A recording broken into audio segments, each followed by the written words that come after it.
US में हालात गरम है और इस बार मामला सिर्फ बॉर्डर का नहीं है बल्कि पूरी की पूरी मार्केट खतरे में आ गई है।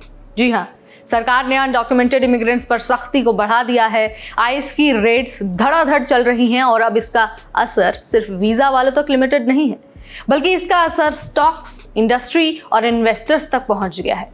यानी सीधी सी बात है कि जो लोग सबसे सस्ता और मेहनती काम कर रहे थे वो अब या तो गायब हैं या फिर डिटेन हो रहे हैं और बिना लेबर के अमेरिका की आधी इंडस्ट्री ठप होने को तैयार है। तो आज इस वीडियो में हम बात करने वाले हैं कि इमिग्रेशन क्रैकडाउन की जो असली कीमत है वो कौन चुका रहा है और आपको ये भी बताएंगे कि इस वजह से मार्केट आखिर क्यों कांपने लगा है। सब कुछ आपको बताएंगे, समझाएंगे, पूरी पिक्चर आपके सामने क्लियर करेंगे बहुत आसान भाषा में।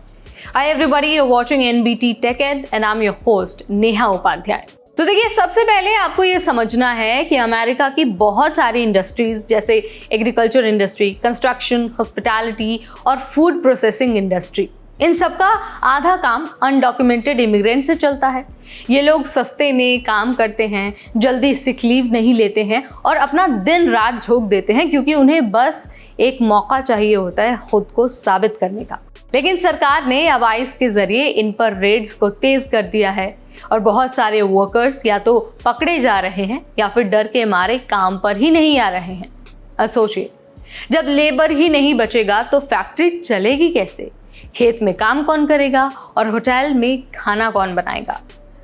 अब भाई, इस सारी चीज़ों की वजह से ना मार्केट को अब डर लगने लगा है और डर तो मार्केट की सबसे बड़ी दुश्मन होती है।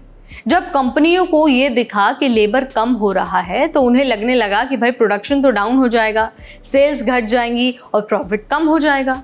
इस वजह से इन्वेस्टर्स बोलने लगे कि इससे पहले कि ये कंपनी घाटे में जाए हम अपना पैसा निकाल लेते हैं। और फिर क्या, सेल ऑफ शुरू हो गया। कंपनीज जैसे कि टाइसन फूड्स और वेंडीज, इनका स्टॉक हल्का हल्का गिरने लगा। इसके अलावा कंस्ट्रक्शन सेक्टर भी परेशान है, प्रोजेक्ट्स डिले हो रहे हैं और बिल्डर्स को मजदूर मिल ही नहीं रहे हैं। और ये सिलसिला अगर ऐसे ही चलता रहा, ये चीज़ें कंटिन्यू होती रही तो मार्केट में और बड़ी गिरावट आ सकती है। अब देखिए, सबसे ज़्यादा असर किस पर पड़ा है अगर हम इसकी बात करें तो पहला जो सेक्टर है ना, जो सबसे ज़्यादा प्रभावित हुआ है वो एग्रीकल्चर है। खेतों में अब लेबर कम है। मीट एंड फूड प्रोसेसिंग जो इंडस्ट्री है इस पे भी असर पड़ा है, यानी कि पैकिंग प्लांट्स में लोग नहीं हैं। हॉस्पिटैलिटी सेक्टर पर भी बहुत मार पड़ी है। रेस्टोरेंट और होटल्स में स्टाफ की किल्लत हो गई है। इसके अलावा जो कंस्ट्रक्शन सेक्टर है वो भी इससे अछूता नहीं है। मजदूरों की कमी से नए घर और नए बिल्डिंग्स नहीं बन पा रहे हैं और लगातार डिले हो रहा है। अब जब इन इंडस्ट्रीज का प्रोडक्शन स्लो होगा तो पूरे सप्लाई चेन में असर पड़ेगा और फायदा होगा किसको? किसी को फायदा नहीं होगा। हर एक वर्ग को नुकसान होने वाला है, चाहे वो इमिग्रेंट हो, नॉर्मल लोग हो या फिर मार्केट। अब आप कहेंगे कि मुझे भाई इनसे क्या लेना देना। तो देखिए, अगर कंपनी को स्टाफ नहीं मिलेगा तो वो या तो प्राइस बढ़ा देगी या फिर प्रोडक्ट बनाना ही बंद कर देगी। मतलब अब लोगों के खाने का बिल बढ़ेगा, कंस्ट्रक्शन डिले होगी तो घर महंगे होंगे और कुछ आइटम्स तो मार्केट से गायब भी हो सकते हैं। मतलब सीधे असर पड़ेगा आम आदमी की जेब पर। और वहीं दूसरी तरफ रिसेशन जैसा माहौल भी बन सकता है अगर मार्केट में ये डर बना रहा तो भाई यहाँ पर बात एकदम क्रिस्टल क्लियर है कि इमिग्रेशन क्रैकडाउन की वजह से सिर्फ बॉर्डर ही नहीं, सिर्फ इमिग्रेंट नहीं बल्कि पूरी मार्केट पर असर पड़ा है। ये सिर्फ बॉर्डर की कहानी नहीं है बल्कि अमेरिका की इकॉनमी की नसों तक असर कर रहा है।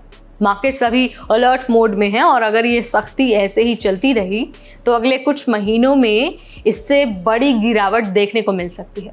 तो क्या सरकार बैलेंस बनाएगी? ये सवाल है जिसका आंसर मिलना अभी बाकी है और भविष्य में पता चलेगा कि ट्रंप सरकार अपनी नीतियों को किस दिशा में मोड़ रही है और इमिग्रेशन क्रैकडाउन को किस हद तक कम कर रही है। इस वीडियो में फिलहाल इतना ही। ऐसे वीडियोस, ऐसे जो जानकारी है वो हम आपके लिए लाते रहेंगे। तब तक मुझे यानी नेहा को दीजिए इजाजत। Keep watching NBT Tech Ed।